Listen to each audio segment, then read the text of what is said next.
श्रुति वन्दे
नमस्तेऽस्तु दाम्ने स्फुरदीप्तिधाम्ने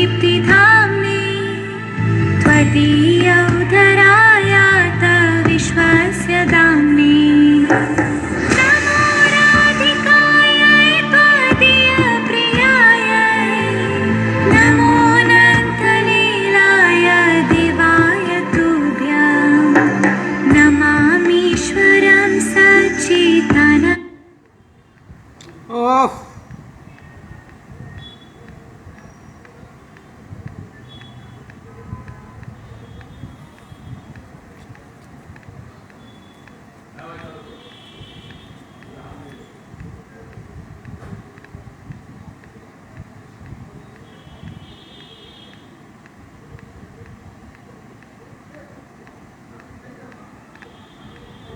रूपं लसत्कुण्डलं गोकुले व्राजमानम्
চরাচর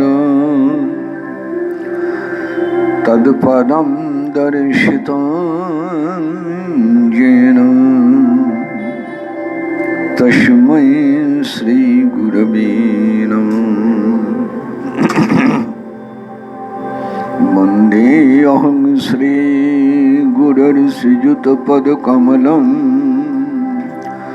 শ্রীগুরুन् বৈষ্ণবাংশ্চ শ্রীরূপং সাগ্রজাতम् সহগণ রঘুনাথান্বিতং তং সজীবং সাদ্বৈতং সাবধূতং পরিজনসহিতং কৃষ্ণ চৈতন্যদেবং রাধা কৃষ্ণ পাদং সহগণ ললিতং শ্রীবিশাখান্বিতংশ্চ वंशकल्पतरुभ्यश्च कृपासिन्धुभ्येव च पतितानं पावनेभ्यो वैष्णवेभ्यो नमो नमः। आजानुलम्बितभुजौ कनकवदातो संकीर्तनैकपितरौ कमलायुताक्षौ विश्वम्भरौ द्विजवरौ जुगधर्मपालौ वन्दे जगत्प्रियकरौ करुणावतारौ मूकं करोति वाचालं पङ्गुं लङ्घयति गिरिम् यत्कृपातमहं वन्दे परमानन्दमाधवम्। नमामि शरणं सच्चिदानन्दरूपम्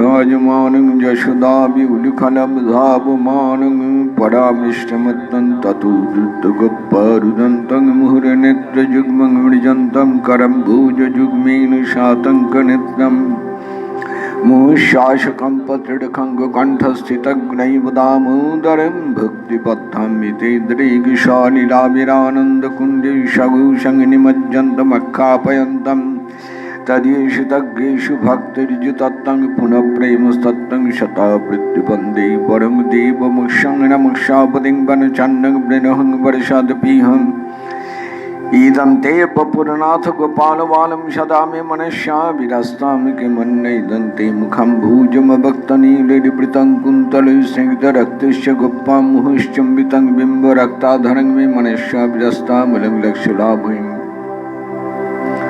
नमो देव दामोदर अनंत विष्णु प्रसीद प्रभु दुख जलब्धिमग्नं कृपादृष्टिपृष्ठातिदीनं पतानुगृहाणेषु मामग्गमिद्धक्षुदिष्यम् कुबेरादमजौ बद्धमुक्तैव जन्मन्तया मोचतौ भक्तिभाजौ कृतौ च तथा प्रेम भक्तिं शकान् मे प्रयच्छ नमुष्ये गुरौ मे अस्ति दामोदरेऽहम्। नमस्तेऽस्तु धाम्ने स्फुरद्दीप्तिधाम्ने तद्योदरायाथ विश्वस्य धाम्ने नमो राधिकावै तदीयप्रियावै नमो अनन्तलीलाय देवाय तुभ्यं। जय जय श्रीपद्मपुराणे वृक्काङ्गदमहिनी संवादे यत्र मुनिप्रोक्तं षडाधादामोदराष्टकम्। अथ श्रीमद्भागवते दशमी नवमोऽध्यायः। श्रीशुकुवाच एकदा गृहदासीषु यशोदानन्दगेहिनी कर्मान्तर नियुक्तासु निर्ममन्त स्वयं दधि। जय निताय जय गौरहरि। शुभ दामोदर मास दामबंधन लीला শুনছেন। प्रणाम श्री गुरु चरणारविंदे, प्रणाम भजनानंद सकल वैष्णव चरणे, प्रणाम प्रभु निताई गौर हरि श्री राधा गोविंद जुगल गोपाल जी श्री नारायण मंदिर सकल देवता श्रीमद् भागवत बृंदा देवी सकल के प्रणाम। অভিযোগ নিয়ে আলোচনা করছিলাম। গোপাল চুরি করেন, গোস্বামীগণের কলমে এই অভিযোগকে কতভাবে খণ্ডন করা হয়েছে দেখুন। একটা বাকি ছিল, সেটা বলি। শ্রী গোবিন্দের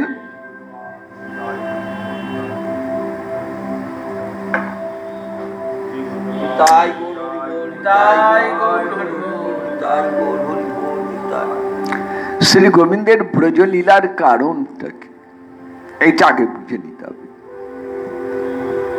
তিনি ব্রজলীলা কেন করলেন? এলেন তো মথুরায়, কংসের কারাগারে, মথুরাতেই লীলা করতেন।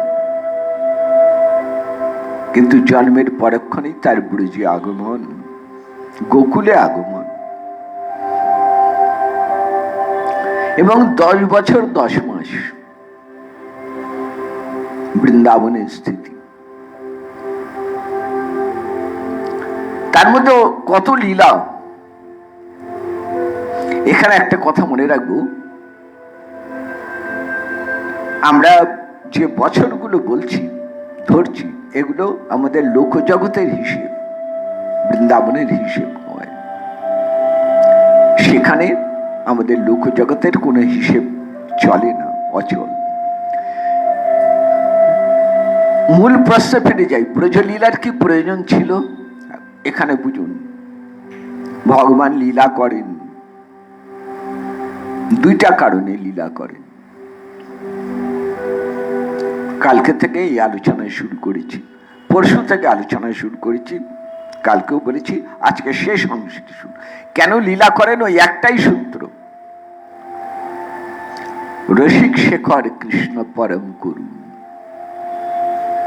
রসিক শেখর পরম করুন, রসিক শেখর কৃষ্ণ পরম করুন, এইটা মনে রাখলেই হয়ে গেল। রসিক শেখর হিসেবে আনন্দ পান, আনন্দ দেন। যে যথার্থ রসিক, সে রসের আস্বাদনের মধ্যে দিয়ে নিজেও আস্বাদন করেন, আবার অন্যকেও আস্বাদন করেন। এটাই তো রসিকের লক্ষণ। তিনি রসিকেন্দ্র চূড়ামণি। লীলার মধ্যে দিয়ে যে রস নিজে আস্বাদন করেন, আস্বাদন করেন, এই রসকে অন্তর বুঝে, বাইরে বুঝে যায় না। শুনুন, একটা হালকা তুলনা দিই, জাগতিক তুলনা দিই। আপনি একটা ভালো বই পড়ছেন, আপনি একটা ভালো গান শুনছেন, আপনি একটি মনোরম দৃশ্য দেখছেন, অন্তরে একটি আনন্দ অনুভব করছেন, সুখানুভব হচ্ছে। এটা বাইরে প্রকাশ করা যায়? যায় না। বাইরে হয়তো হাসছেন, বাইরে হয়তো মুগ্ধ দৃষ্টিতে দেখছেন,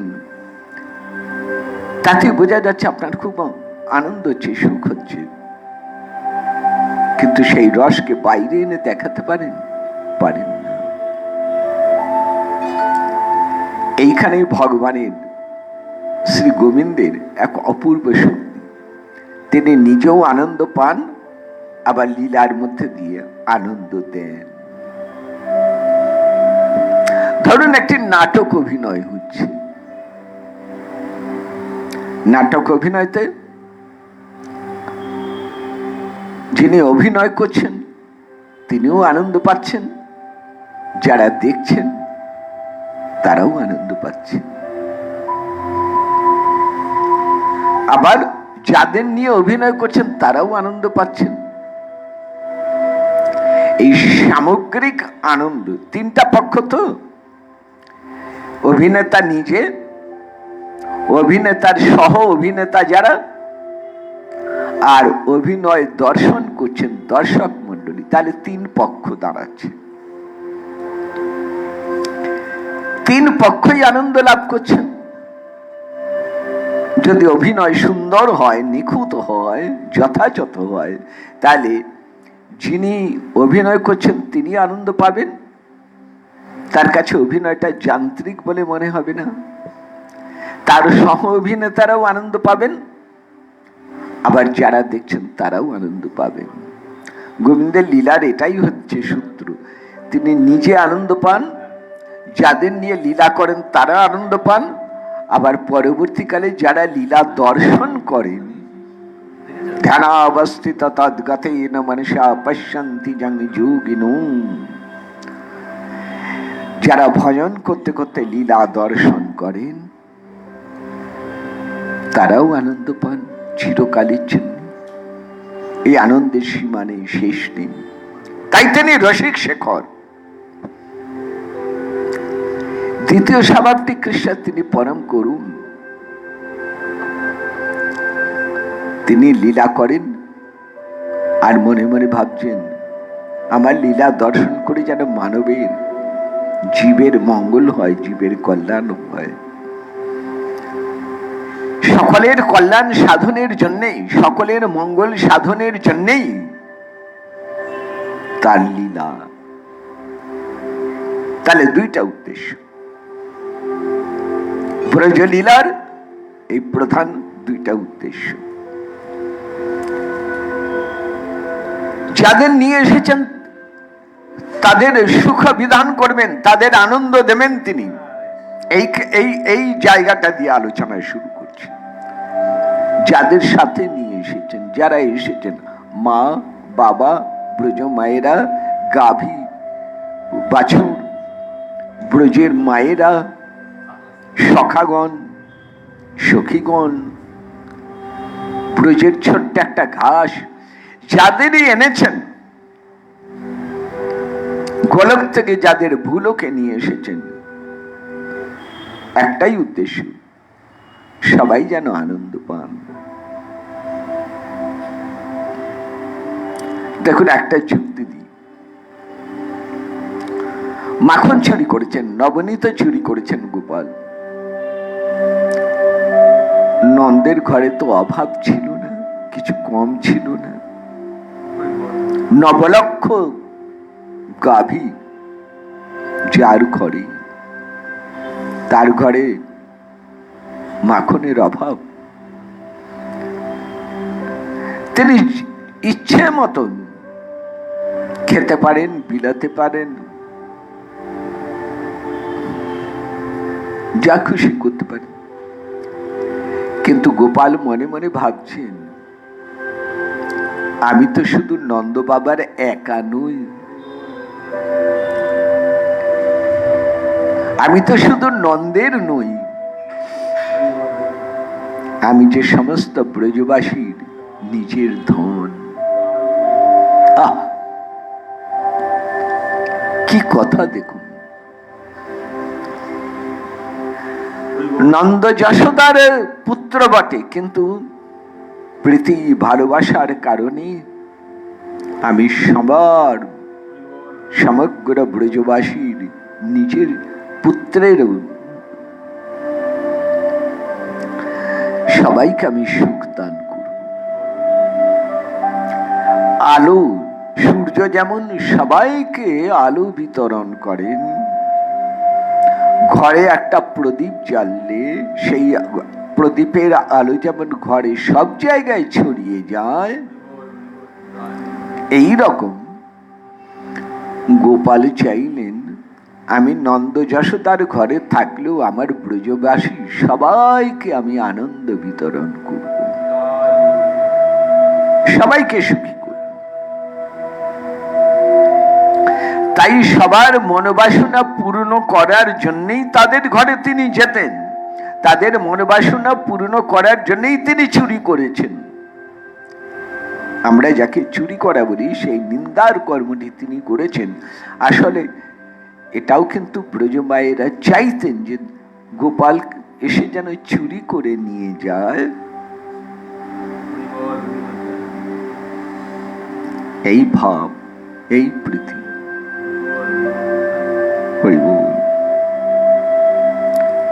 একটি দৃশ্য মনে পড়ল, বহু বছর আগে দেখা। বর্ষানায় হোলি খেলা। ওই হোলির মধ্যে একটা দিন হয়, এক এক দিন এক এক রকম খেলা হয়। একটা দিন হয় লাঠমার খেলা।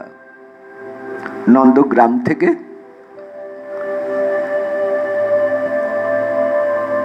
ব্রজবাসীগণ আসেন বর্ষানায়, কিন্তু বর্ষানায় ঢুকতে দেবে না ব্রজ মায়েরা। তারা বড় বড় লাঠি নিয়ে তারা করছিল, কারণ ওই ছেলের দল ঢুকে ননি মাখন সব চুরি করে খাবে, সব ঘরে খাবার দাবার লুট করে নেবে। শুনুন, আমি ওখানে ছিলাম সেই সময়তে, বহু বছর আগে। দুটো লরি বোঝাই লাড্ডু এসেছে। লরি, বড় ট্রাক, তাহলে বুঝুন কত লাড্ডু এসেছে। দুটো লরি বোঝাই লাড্ডু। এই লাড্ডুগুলি লুট করতে এসেছে নন্দগ্রামের ছেলেরা। তাদের দেয়া হবে, কিন্তু ব্রজমায়েরা বাধা দেবেন। এইটাই খেলা। তারা লাঠি নিয়ে পিটাতে আরম্ভ করেন, আর ছেলেরা ঢাল, বেতের তৈরি ঢাল, বাঁশের তৈরি ঢাল দিয়ে সেই আঘাত থেকে নিজেকে বাঁচিয়ে চুরি করে। কিছুক্ষণ এইভাবে লাঠি দিয়ে পেটানোর পর তারপরে প্রীতি লাঠি ফেলে দেন, ঢাল সরিয়ে দেয়া হয়, তারপরে সেই লাড্ডু তাদের সবাইকে বিতরণ করা হয়। একটি আনন্দের মধ্যে দিয়ে, একটি মিলন মেলার মধ্যে দিয়ে এই উৎসব অনুষ্ঠিত হয়। বড় প্রীতির উৎসব, বড় ভালোবাসার উৎসব। ওই লীলা, ওই খেলা দেখতে দেখতে আমার ব্রজবাসীকে জিজ্ঞেস করেছিলাম, লাঠি দিয়ে মারেই কেন, আবার পরে মিষ্টি বা খাওয়াই কেন? তখন তিনি আমাকে বললেন, দাদা 5000 বছর ধরে এই খেলা চলে এসছে।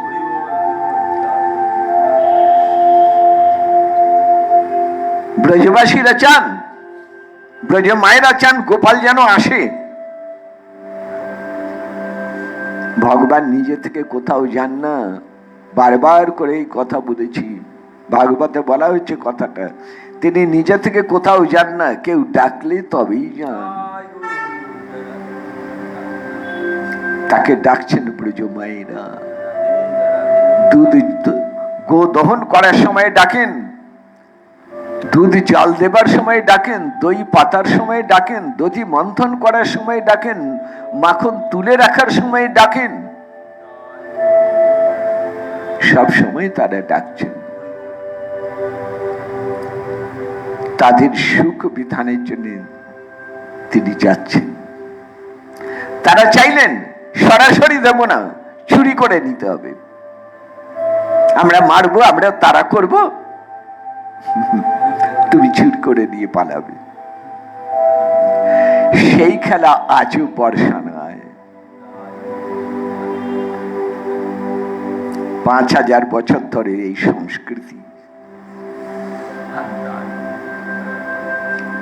এই অনুষ্ঠান চলে এসেছে পুরুষানুক্রমে। চিন্তা করা যায়, ভাবা যায় এটা? আমার তো মনে হয় না যে ভারতে আর কোথাও এত ঐতিহ্যপূর্ণ এই রকম রসের খেলা আর কোথাও আছে বলে তো মনে হয় না। জয় হোক কৃষ্ণ লীলার, জয় হোক ব্রজ লীলার। তাহলে আমরা জানলাম আসলে ব্যাপারটা মাখন চুরি করাই নয়, এটা হচ্ছে ব্রজ মায়েদের পূজা স্বীকার করা। এই আরেক ধরনের প্রীতির দান গ্রহণ করা। ভক্ত বৎসল তিনি, ভক্তের পূজা গ্রহণ না করে পারেন? তাই ভগবান শ্রী গোবিন্দ বলছেন অর্জুনকে, অর্জুন আমার লীলা, আমার জন্ম অলৌকিক, আমার লীলা অলৌকিক। অর্থাৎ লোকজগতের বিচার বুদ্ধি দিয়ে আমার জন্ম, আমার লীলাকে দেখতে যেও না। লোকজগতের বিচার বুদ্ধি অন্তর্গত নয় আমার এই লীলা। দেখুন, চোর সবার চোখের আড়ালে চুরি করে, গোপাল কিন্তু কারো চোখের আড়ালে চুরি করেন না, সবার সামনে দিয়েই চুরি করতেন, সামনে দিয়েই কেড়ে নিয়ে চলে যেতেন, দৌড়ে পালাতেন। এবার একটা তত্ত্বগত কথা বলবো। আচ্ছা বলুন তো, লীলা কথা থাক, তত্ত্ব কথা আসুন। সংসারে কোন জিনিসটা গোবিন্দের নেই যা তিনি চুরি করবেন? চোর চুরি করে কোনটা? যা তার নেই তাই সেটা চুরি করে। চুরি করে কোনটা? যেটা খুব মূল্যবান সেটা চুরি করে। একটা ভাঙা মাটির কলসি কেউ চুরি করবে? করবে না। কিন্তু কোন ধাতুর কলসি যদি হয় যার মূল্য আছে, সেটাই চুরি হতে পারে। তাহলে এখানে কথা হচ্ছে, এই সংসারে কোন জিনিসটা ভগবানের নয় বলুন তো? চোর চুরি করে কোনটা? নিজের জিনিস নিজে চুরি করে? করে না, পরেরটা চুরি করে। তাহলে বলুন তো, এই সংসারে কোনটা তার নয়? ঈশাবাস্যমিদং সর্বম। বেদ উপনিষদ বলেন, ঈশাবাস্যমিদং সর্বম যৎকিঞ্চ জগতাং জগৎ তেন তক্তেন ভুঞ্জিত মা গৃথ কশ্যসিদ্ধনম। জগৎটাই তো ঈশ্বরময়। জগতের জগৎ বলতে যা কিছু সবটাই তো ঈশ্বরময়। তুমি যা খাও, তুমি যা গ্রহণ করো, কি গ্রহণ করছো? কাটটা নিচ্ছ। আমরা কি বলি?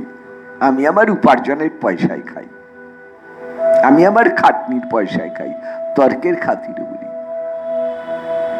আসুন তো, সূক্ষ্মভাবে বিচার করে দেখুন তো, আপনি আমি একটা ধান তৈরি করতে পারি, একটা ফল তৈরি করতে পারি, এক ফোঁটা জল তৈরি করতে পারি?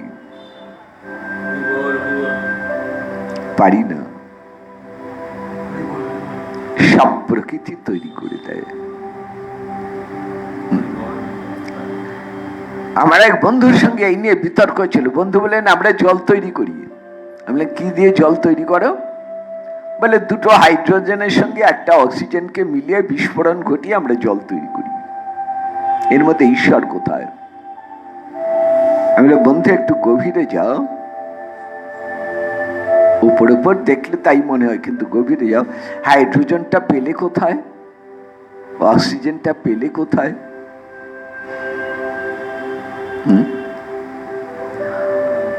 বন্ধু বলছেন, হাইড্রোজেনটা পেলাম অ্যাসিডের থেকে, অ্যাসিডকে গালিয়ে, ধাতুকে গালিয়ে অ্যাসিড থেকে হাইড্রোজেন তৈরি করলাম, জল তৈরি করলাম, হাইড্রোজেন দিয়ে জল তৈরি করলাম। আরে বেশ, অ্যাসিডটা পেলে কোথায়?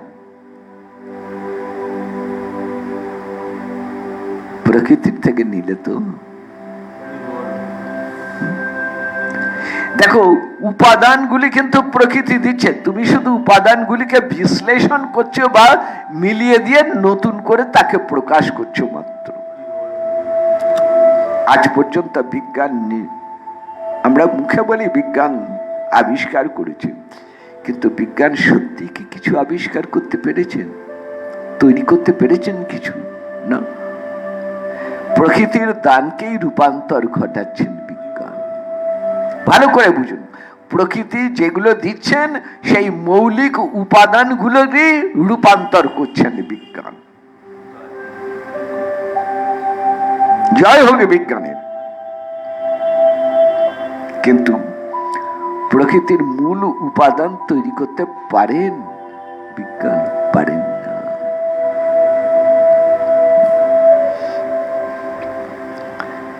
তাই প্রকৃতির এই উপাদানগুলো কে দেয়? প্রকৃতি উপাদানগুলো কোথায় পেল?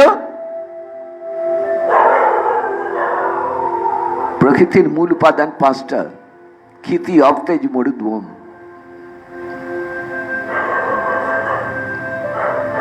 ক্ষিতি মানে মাটি না, এখানে ম্যাটার, ইংরেজিতে ম্যাটার বুঝুন, মানে পদার্থ। অপ মানে জল, জল মানে যেটা আমাদের জীবন রক্ষা করে, তৃষ্ণা নিবারণ করে। তেজ মানে অগ্নি, ফায়ার, তাপ। মরুত মানে বায়ু, বোম মানে শূন্য, ভ্যাকুম।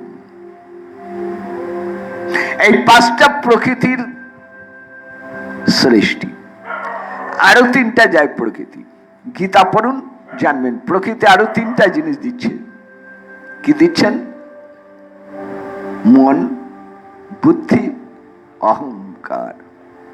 এই আটটি জিনিস প্রকৃতির দান। গীতা পড়ুন, অনেক কিছু জানবেন। গীতা কেবল অঙ্গভঙ্গ শাস্ত্র নয়, গীতা সুগীতা কর্তব্যই। গীতা পড়লে আর কোনো কিছু পড়ার দরকার হবে না। গীতায় শ্রী গোবিন্দ বলছেন প্রকৃতি আটটা জিনিস দিয়েছে আমাদের। ক্ষিতি, অপ, তেজ, মরুদ্গম মানে ম্যাটার, ফায়ার, ওয়াটার, এয়ার, আর শূন্য, ভ্যাকুম, আর মন।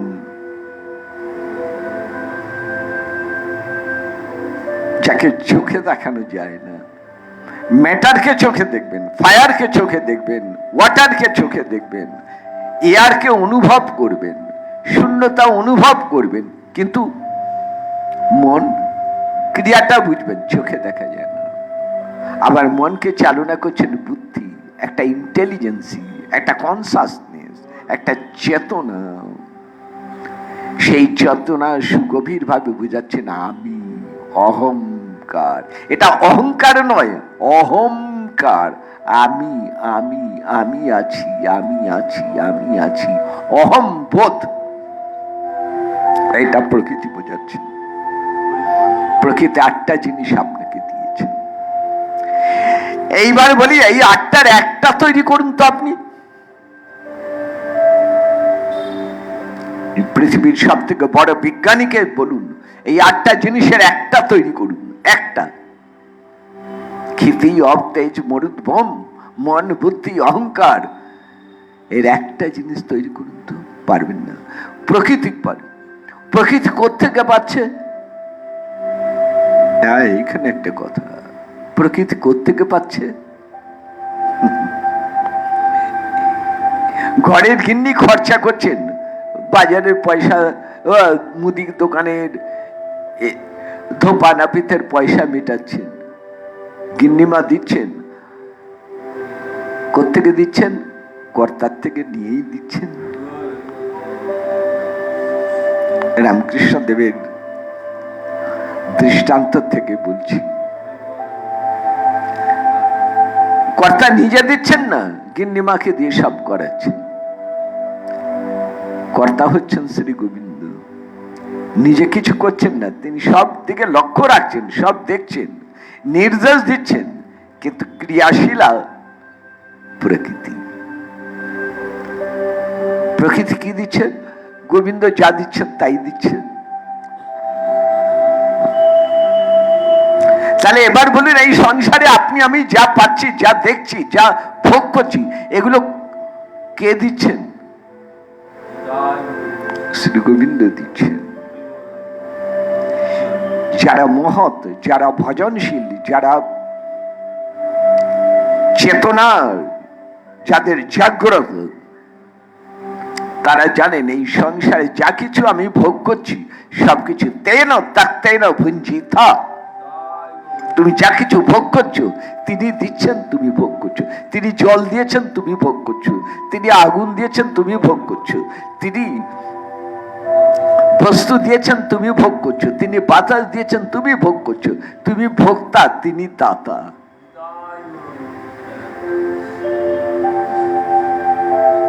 ভগবান নেই? হ্যাঁ, ভগবান নেই। কারণ প্রমাণ নেই, চোখে দেখেন না। হরিবল। কিন্তু আপনি যে ভোগ করছেন এটা তো ঠিক, আপনার ভোগের জিনিসগুলো আসছে কোত্থেকে? আসুন তো বিচার তুলুন তো। আপনি বাতাস নিচ্ছেন, আপনি জল খাচ্ছেন, আপনি আগুন ব্যবহার করছেন, নিজে করুন বা আপনার জন্য কেউ করুন, আগুন তো দরকারই হচ্ছে।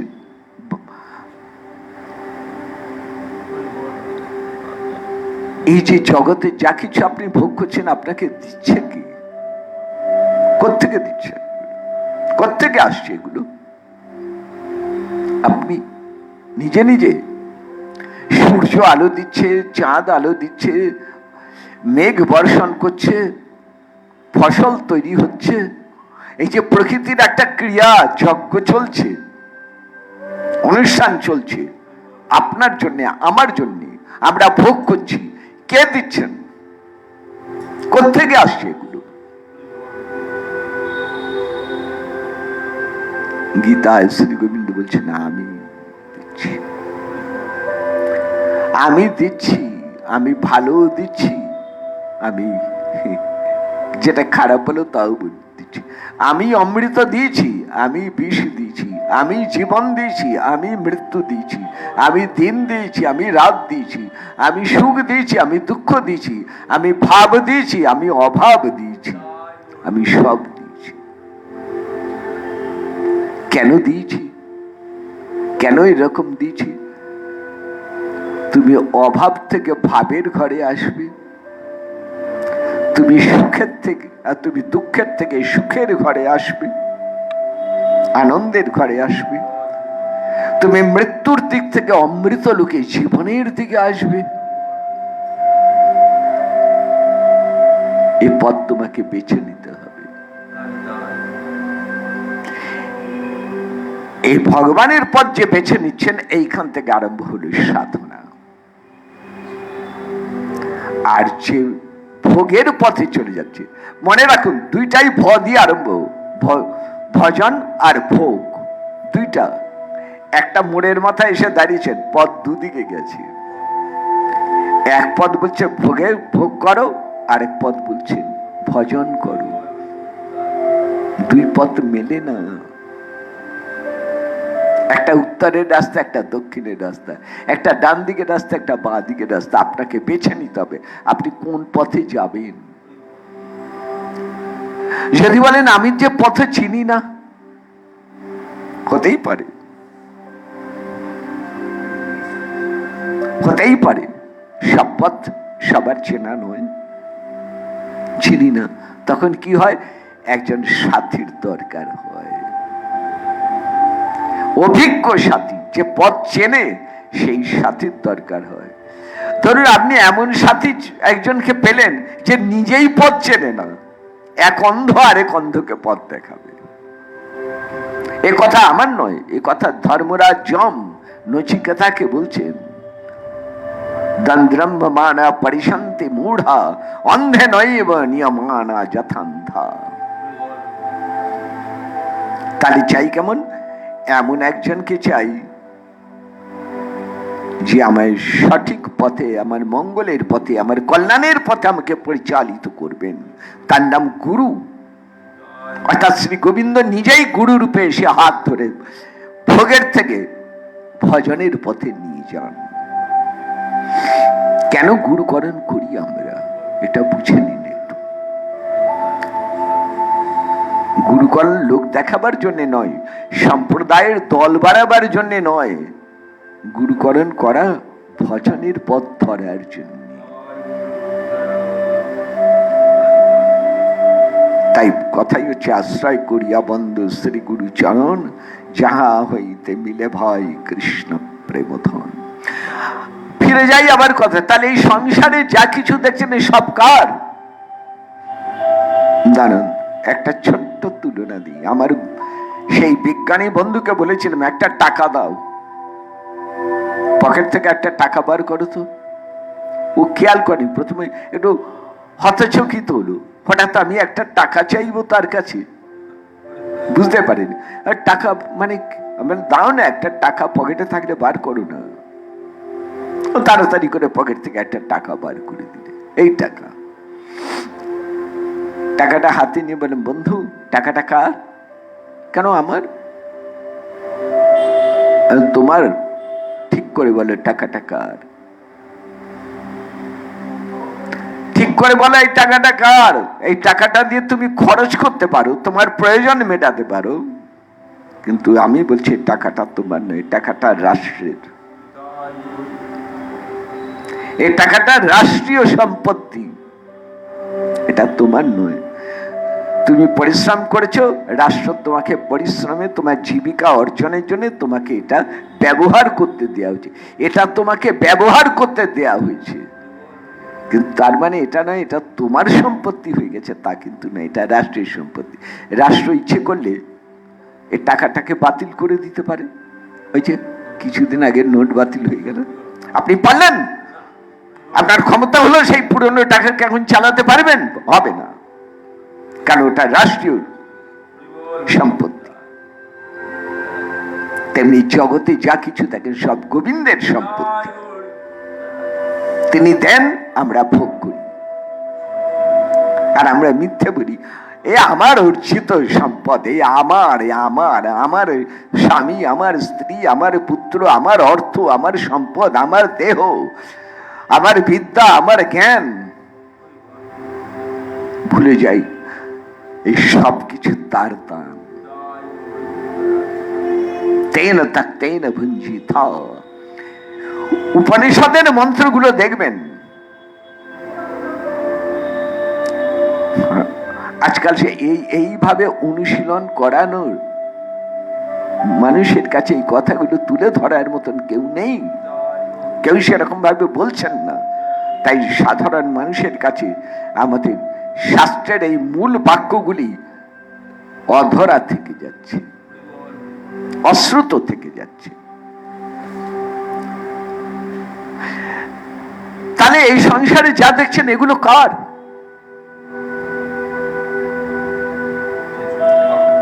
আপনি একটা ভালো কাপড় পরছেন, ভালো একটা জামা পরছেন, এটা কার? প্রকৃতি দিচ্ছে। প্রকৃতি কোথায় পাচ্ছেন? কৃষ্ণ দিচ্ছেন। একটা নাটক অভিনয় হচ্ছে, অভিনেতা অভিনয় করছেন, কিন্তু অভিনেতা স্বাধীন নয়, নিজের স্বাধীনভাবে অভিনয় করেন না। আড়ালে রয়েছেন পরিচালক, তিনি যেমন বলে দিচ্ছেন, যেমন শিখিয়ে দিয়েছেন, অভিনেতা সেইভাবে অভিনয় করছেন। এই জগৎ সংসারে আমরা অভিনয় করছি, আর আমাদের পরিচালক আড়ালে রয়েছেন শ্রী গোবিন্দ। আড়াল থেকে তিনি যেমন নাচাচ্ছেন তেমনি নাচছেন। কখনো হাসির খেলা, কখনো চোখের জলের খেলা, কখনো ভাবের খেলা, কখনো অভাবের খেলা। এইটা যে বুঝেছে সেই যথার্থ জ্ঞানী, সেই যথার্থ ভক্ত। এরপরেও কেউ বলবে শ্রী গোবিন্দ চুরি করেন?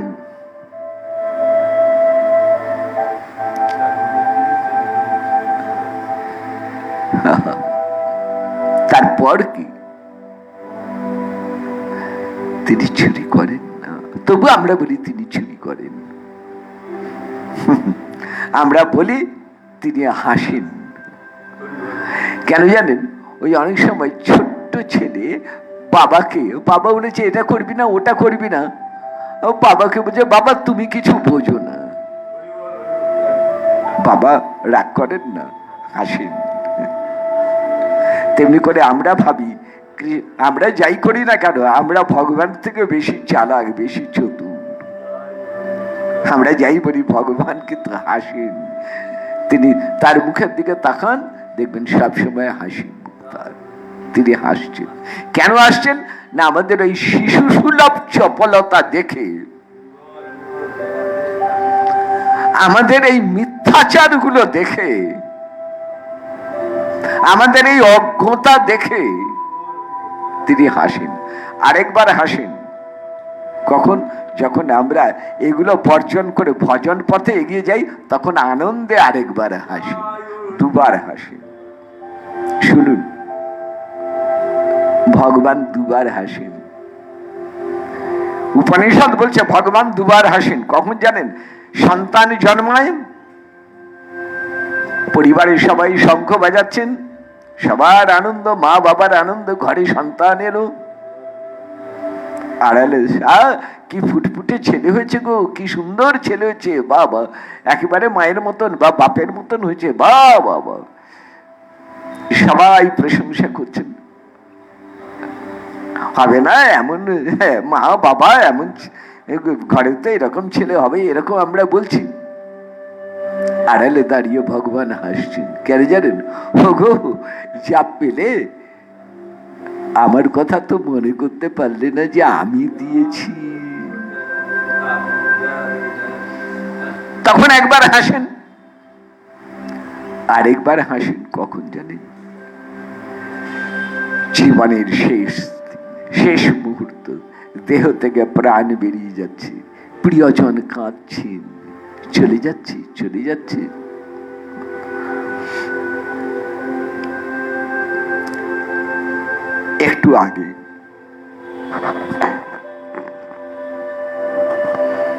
একটু আগে সংবাদ পেলাম, জেনেছিলাম দুদিন আগে, যাই হোক একটু আগে সংবাদ পেলাম, আমার এক সন্তান, নিত্যানন্দ প্রভুর আশ্রিত এক সন্তান নিত্যধাম প্রয়াত হয়েছে। শুনে হাসলাম। তা আমাকে একজন জিজ্ঞেস করছে, আচ্ছা আপনি হাসলেন কেন শুনে?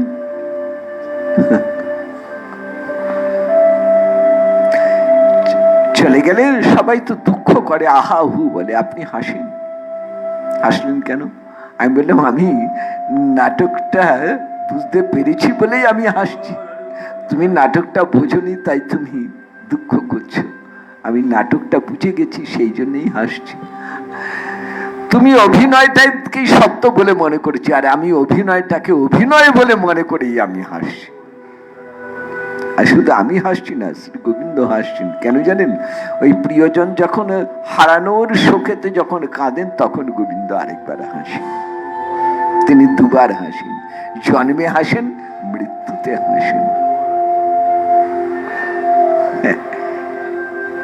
কারণ দিলামও আমি, নিলামও আমি। তুমি কেন হাসছো, তুমি কেন কাঁদছো? তুমি আমার খেলাটা বোঝনি বলেই কখনো হাসো, কখনো কাঁদো। তাহলে সবই তার। আসুন আজকে ঠাকুর নরোত্তমের কথা বলি। গতকাল থেকে ঠাকুর নরোত্তমের উৎসব আরম্ভ হয়েছে। প্রেম ভক্তি মহারাজ ঠাকুর নরোত্তম, প্রেম ভক্তি মহারাজ ঠাকুর নরোত্তম, প্রেম ভক্তির মহারাজ যে সে নয়, মহাপ্রভুর আকর্ষণে তার আগমন। যারা বলেন জগতে অলৌকিক বলে কিছু নেই, নরোত্তমের জীবন কাহিনী পড়ে দেখবেন, অলৌকিক বলে কিছু হয় কিনা দেখে নিন। হরিবুল। মহাপ্রভু এসেছেন পদ্মা নদীর তীরে, খেতুরি গ্রাম। ফিরছেন রামকেলি থেকে, যাচ্ছিলেন বৃন্দাবনে, যাওয়া হলো না, ফেরার পথে এলেন খেতুরি গ্রাম। পদ্মা বইছে, মহাপ্রভু স্নান করতে নামলেন পদ্মায়। অগণিত ভক্ত মন্ডলী, প্রভু নিষেধ করলেন, নিত্যানন্দ প্রভু সবাইকে বারণ করলেন, ওকে নামতে দাও। প্রভু একাই নামলেন পদ্মার জলে। স্নান করে উঠেই প্রভু দুই হাত তুলে বলছেন, নরোত্তম তুমি এসো, নরোত্তম তুমি এসো, নরোত্তম এসো, নরোত্তম এসো, নরোত্তম নরোত্তম। প্রভু ডাকছেন।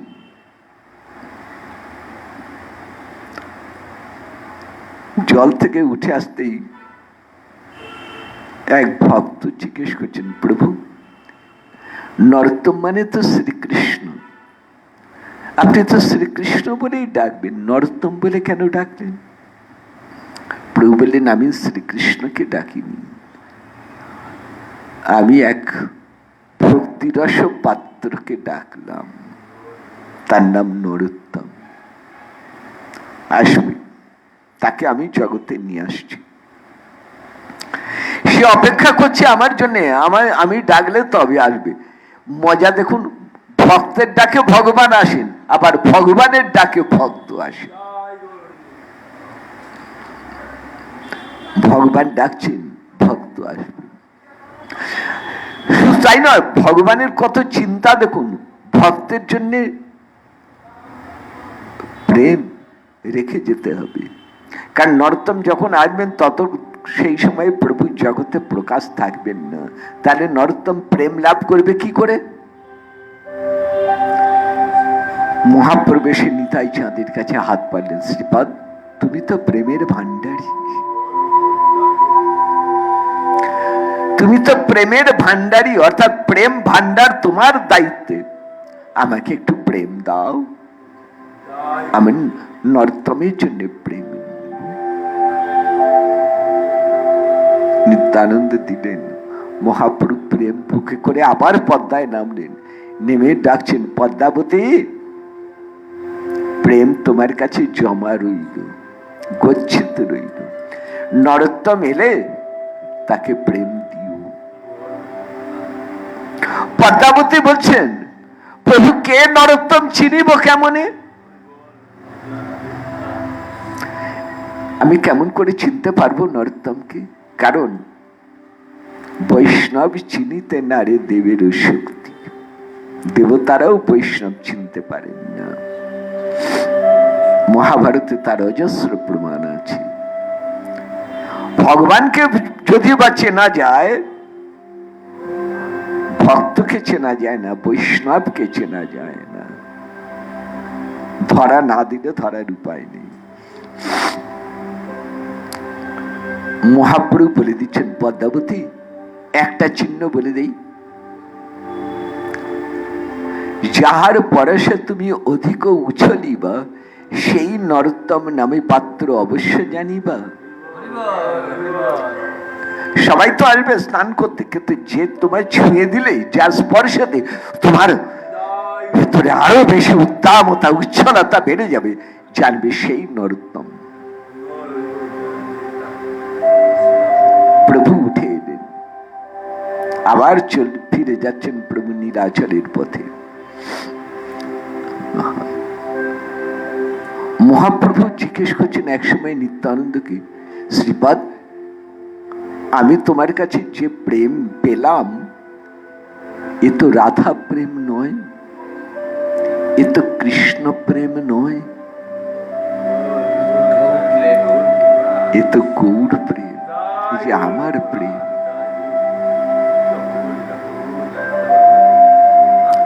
আমি তোমায় কৃষ্ণ প্রেম দিয়েছি, আমি তোমায় গোপিকার প্রেম দিয়েছি, রাধা প্রেম দিয়েছি, কৃষ্ণ প্রেম দিয়েছি, গৌর প্রেম তো আমি তোমায় দিইনি।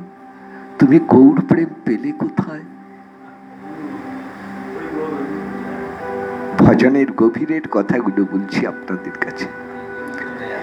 নিত্যানন্দ প্রভু কি উত্তর দিচ্ছেন? চমৎকার উত্তর দিচ্ছেন। নীলাচলে যাইতে পথে যত কাঁদিয়াছ তুমি, সেই প্রেম বস্ত্রে বাঁধিয়াছি আমি। পাগল প্রভু আমার, কি হেয়ালিতে কথা বলেন, কার সাধ্য আছে তার অর্থ করবে।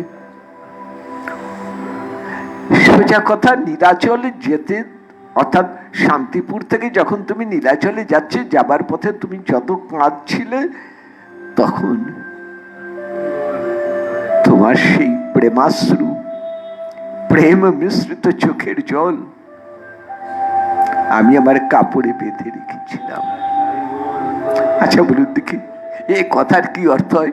বসনে বস্ত্রকে, প্রেমকে বেঁধে রাখা যায়? জানি না, যদি নিতাই কোনোদিন বোঝান বুঝব। সেই গৌর প্রেম, নিতাইয়ের সম্পত্তি গৌর প্রেম, সেই গৌর প্রেম আজ রইল নরোত্তমের জন্য।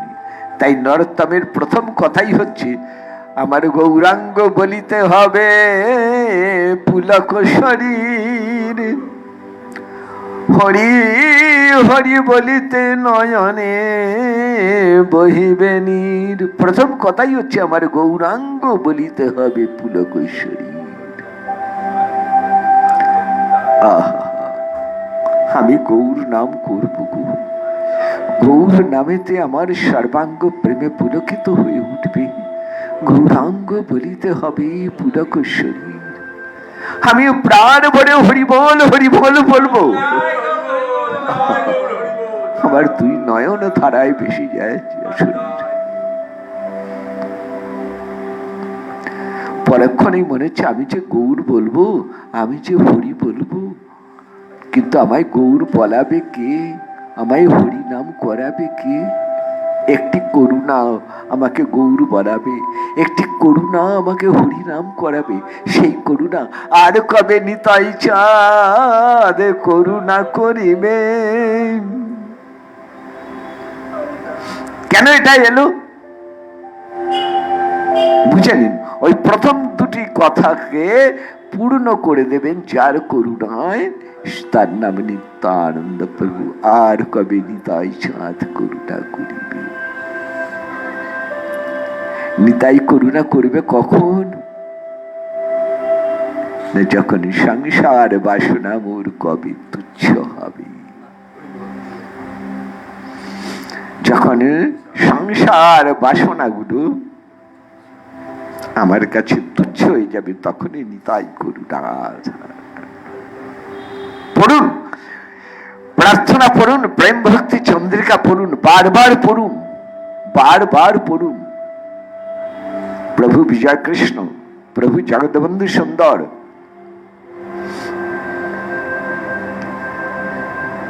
শ্রী রাধারমন চরণদাস বাবাজি মহারাজ,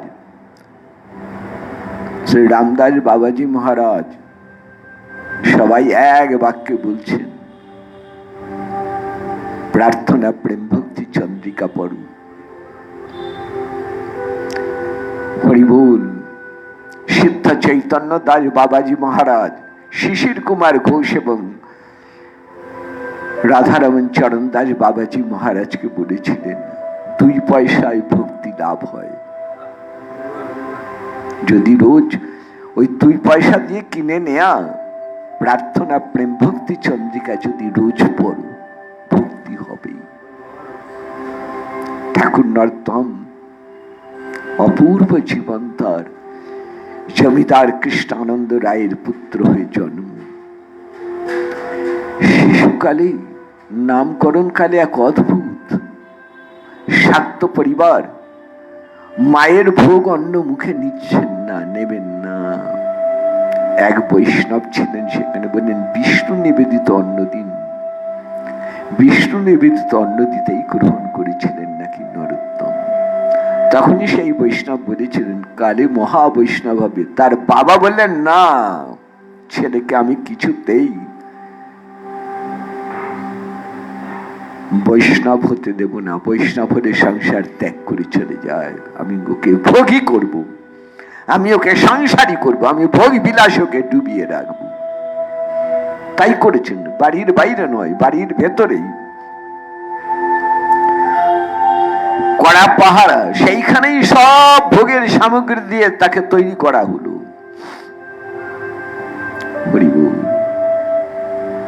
কিন্তু মনে রাখুন, সে যে মহাপ্রভুর চিহ্নিত দাস, 17 বছর বয়সে, হ্যাঁ জমিদারের ছেলে, বিরাট জমিদারের ছেলে, ভোগ সুখ অভ্যস্ত, খাবার আগেই জল তৈরি, দাস দাসীগণ সবাই রয়েছে। সেদিন বাবার কাছে বললেন পদ্মায় স্নান করতে যাব। ব্যস্ত, স্নান করতে গেলেন। জমিদারের ছেলে, হাতি ঘোড়া সৈন্য দলবল, ব্রাহ্মণ পণ্ডিত, আত্মীয় বান্ধব, বিরাট শোভাযাত্রা, গঙ্গা পদ্মা স্নান করতে যাচ্ছেন। জলের কাছে গেছেন, জল স্পর্শ করতে বিরাট ঢেউ উঠল পদ্মায়। ব্রাহ্মণগণ সাথীগণ কেউ সাহস পেলেন না জলে নামতে। আপনারা জানেন পদ্মার টান যখন উঠে তখন কেউ নামতে সাহস পায় না পদ্মায়। নরোত্তম অকুত ভয় নির্ভয় জলে নেমে গেলেন। গায়ের রং কালো, জলে ডুব দিচ্ছেন একের পর এক। উঠে এলেন, গায়ের রং গৌর বরণ, চোখে জল, মুখে হা গৌরাঙ্গ নাম, হা গৌরাঙ্গ, হা গৌরাঙ্গ, হা গৌরাঙ্গ, হা গৌরাঙ্গ। ওই জন্য প্রথম কথাই এসেছে গৌরাঙ্গ বলিতে হবে পুলক শরীর। বাড়ি গেলেন না, সংসারে ঢুকলেন না, পদ্মার তীরে গাছতলাতেই বসে রইলেন। রাজকুমার নরোত্তম পরিত্যাগ করলেন রাজ পোশাক। বাবা এলেন, মা এলেন, কিছুতেই তাকে সংসারে নিতে পারলেন না। বললেন ও বাড়িতে ঢুকলেই আমার মৃত্যু মৃত্যু।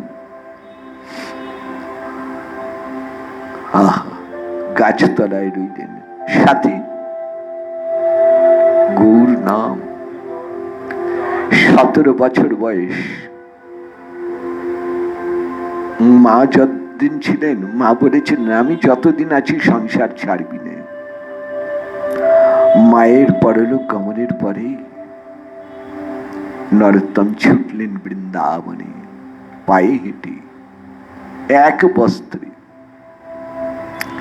বৃন্দাবনে প্রবেশের মুখে স্বরূপ সনাতন বুকে জড়িয়ে ধরলেন, বললেন তুমি আমাদের ভাই, তুমি আসছো, মহাপ্রভু জানিয়েছেন তোমাকে নেবার জন্যই আমরা এখানে দাঁড়িয়ে আছি।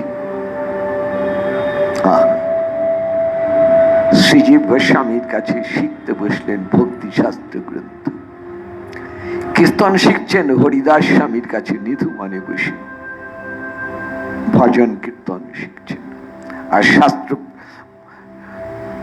পরিশীলন অনুশীলন হচ্ছে শ্রীজীব গোস্বামীর তত্ত্বাবধানে। সাথী আরো দুজন, শ্রীনিবাস আচার্য, শ্যামানন্দ প্রভু। শ্রীজীব বলছেন লীলা দর্শন হচ্ছে শ্রীনিবাস নরোত্তমের।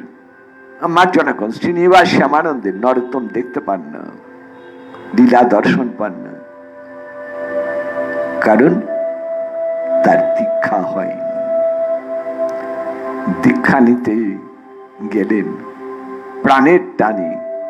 মহাপ্রভুর ছোটবেলার সাথী, মহাপ্রভুর নির্দেশে ব্রজবাস করছেন শ্রী লোকনাথ গোস্বামী প্রভু। কিন্তু লোকনাথ প্রভুর প্রতিজ্ঞা আমি কাউকে দীক্ষা দিব না, কারো গুরু হব না। নরোত্তম গোপনে লোকনাথ প্রভুর সেবা করে গেলেন, খুব গোপনে করলেন। প্রভু টের পেলেন না কে সেবা করে।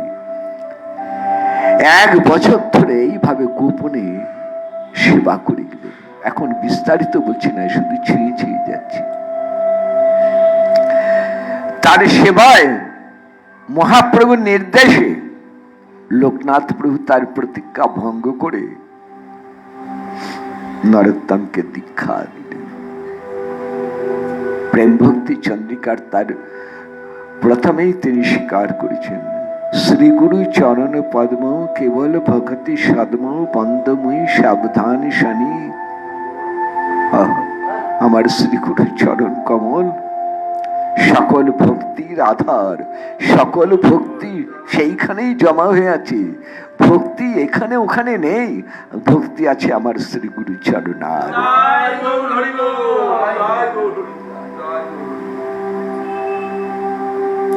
হরিবল। ভজন সিদ্ধ হয়ে গেলেন। লোকনাথ প্রভুর আশীর্বাদ, শ্রীজীব গোস্বামী পাদের কৃপা, ভজনে সিদ্ধ অবস্থা লাভ করলেন। তারপর শ্রীজীবের নির্দেশে 3 জনে শ্যামানন্দ, নরোত্তম, শ্রীনিবাস গোস্বামীগণের গ্রন্থ নিয়ে বাংলায় ফিরলেন। গ্রন্থ চুরির খেলা। রয়ে গেলেন শ্রীনিবাস বিষ্ণুপুরে, শ্যামানন্দ প্রভু চলে গেলেন গোপীবল্লভপুরে। আর মহাপ্রভুর নির্দেশে নরোত্তম ফিরে এলেন খেতুরিতে। তার ভাই বিমাতা নাম সন্তোষ এতদিন ভরত যেমন রামচন্দ্রের হয়ে রাজত্ব রক্ষা করেছেন, তেমনি জমিদারি রক্ষা করেছিলেন এই সন্তোষ, ভাইয়ের মতন ভাই। নরোত্তম কি বরণ করে নিলেন। নরোত্তমকে বললেন বিষয় বুঝে নাও। নরোত্তম নিলেন না, তিনি খেতুরি ওই পদ্মার তীরে ওই ছোট্ট কুটিরেই রইলেন। উৎসব, বিরাট উৎসব করলেন, এমন উৎসব করলেন যে উৎসব আজ পর্যন্ত আর বাংলায় হয়নি। এই উৎসব পরিচালিকা নিত্যানন্দ প্রভুর পত্নী মা জাহ্নবা, বীরচন্দ্র প্রভু ভাগবত বক্তা, অদ্বৈত প্রভুর পুত্র শ্রী অচ্যুত পৌরোহিত্য অধিবাস কীর্তন আরম্ভ করলেন নরোত্তম। অধিবাস কীর্তন প্রতিষ্ঠা উৎসব, 6 বিগ্রহ প্রতিষ্ঠা উৎসব। পদ লিখলেন, কি গান হবে? আহা, নয়নানন্দ ঠাকুর, শ্রীখণ্ডের নয়নানন্দ ঠাকুর পদ লিখে দিচ্ছেন।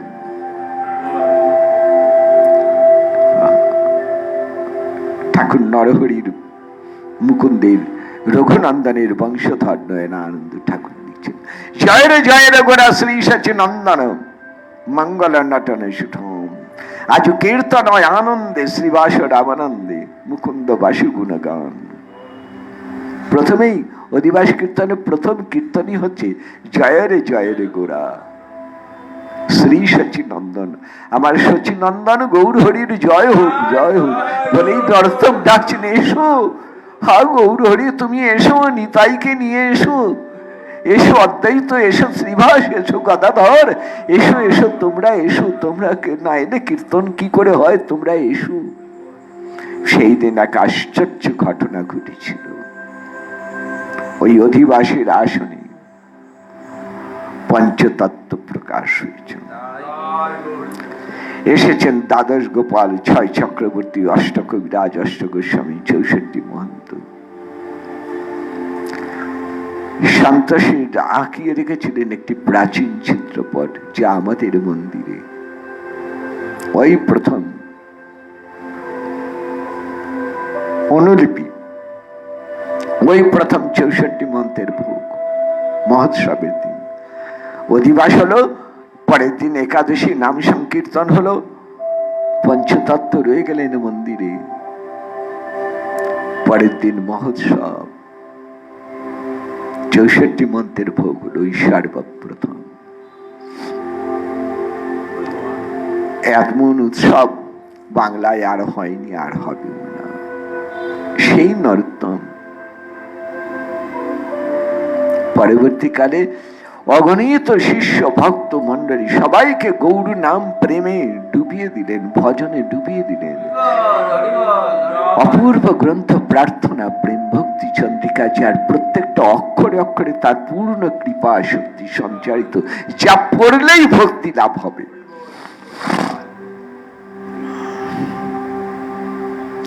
হরি বল। যা পড়লে আর অন্য কোনো গ্রন্থের দরকার হয় না।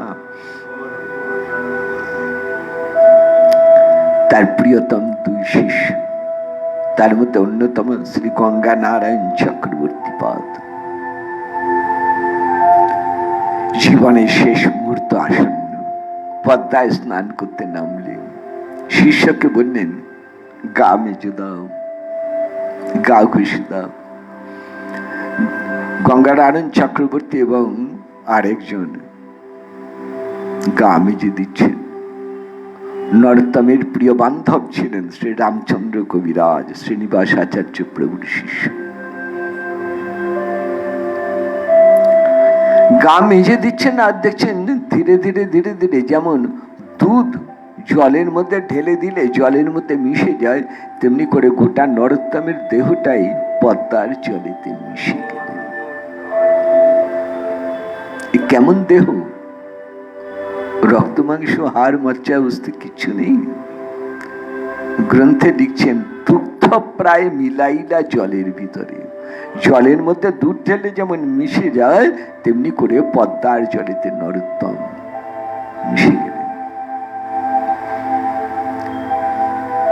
কৃষ্ণা পঞ্চমী তিথি,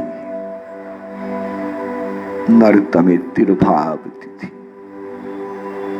এই প্রেম ভক্তি মহারাজের চরণে অনন্ত কোটি প্রণাম।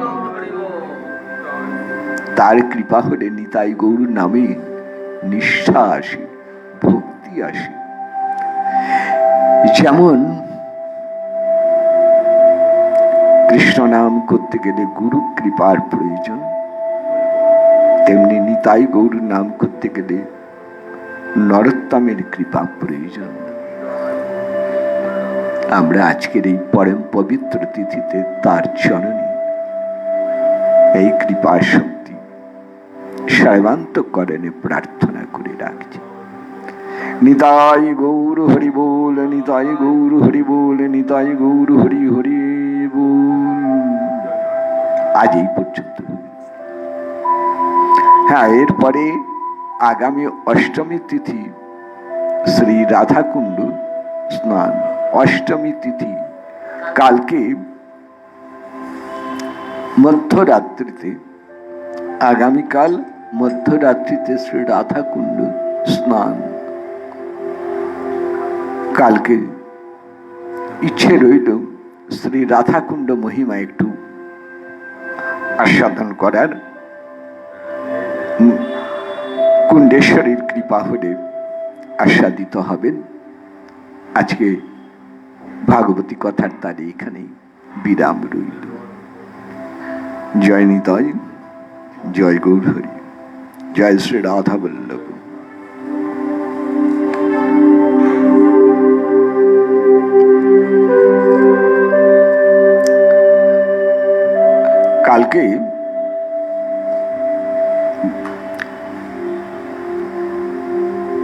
কালকে সর্বপ্রথমে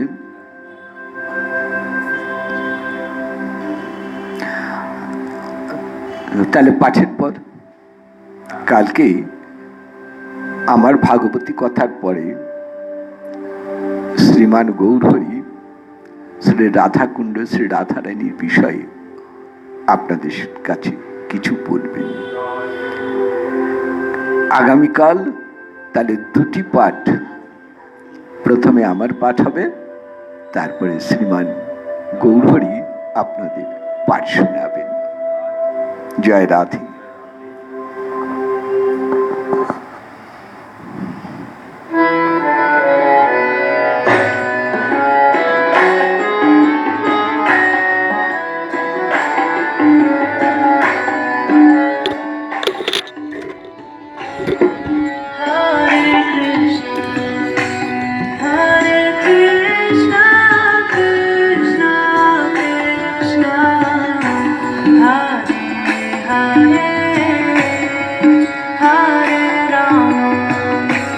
Hare